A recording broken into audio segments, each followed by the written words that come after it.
आपली जी तिसरी प्रोसेस आहे ती आहे हिप्नॉटिझम. ओके, आपण खूप साऱ्या गोष्टी ऐकल्या असतील हिप्नॉटिझमविषयी, बट ह्याचा हीलिंगमध्ये पण उपयोग होतो.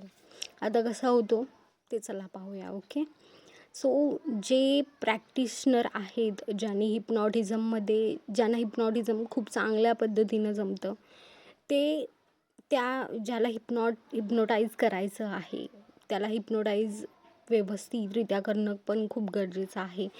कारण जेव्हा आपलं हिप्नॉटिझम जेव्हा आपण करून घेतो एखाद्या माणसाकडून, प्रॅक्टिशनरकडून, तेव्हा तो आपल्या कॉन्शियस माइंडला ट्रॅप करून आपल्या सबकॉन्शियस माइंडमध्ये पोहोचतो आणि जो काही इंस्ट्रक्शन देणार असतो ते डायरेक्ट सबकॉन्शियस माइंड ॲक्सेप्ट करतो. कारण तिथं आपल्या कॉन्शियस माइंडला काही अशा इंस्ट्रक्शन देऊन त्याला टोटली आउटसाईड केलेलं असतं.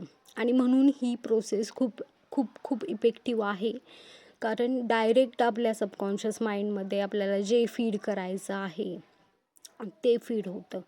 सो इथं मी तुम्हाला सांगेन की जर तुम्ही ह्या प्रकारचं हीलिंग प्रोसेस फॉलो करणार असाल तर तिथं प्रॅक्टिसनर खूप इम्पॉर्टंट आहे, ज्याला पुरेशी माहिती आहे, ज्याने खूप हिप्नॉटिझम वगैरे ह्यात खूप कार्य केलेलं आहे. अशाच व्यक्तीकडे तुम्ही जा.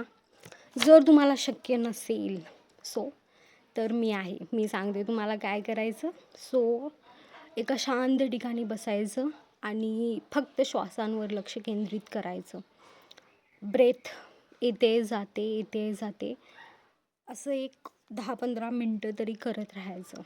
त्यानंतर आपल्याला अचानक वाटेल की आपण शांत राहिलो आहे. पुन्हा डीप स्टेटमध्ये जायचं, पुन्हा श्वासांवर लक्ष केंद्रित करायचं आणि एक वेळ अशी येईल जिथं थॉट नसतील. मी सिम्पल प्रोसेस सांगत आहे तुम्हाला, मी डीप ट्रान्समध्ये नेत नाही आहे.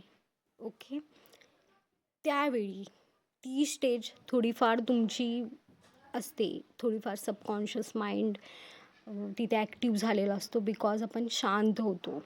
सो त्यावेळी तुम्हाला ज्या गोष्टीची हीलिंगची गरज आहे त्या गोष्टी फीड करायला सुरुवात करायच्या. त्या आपण कसे करू शकतो?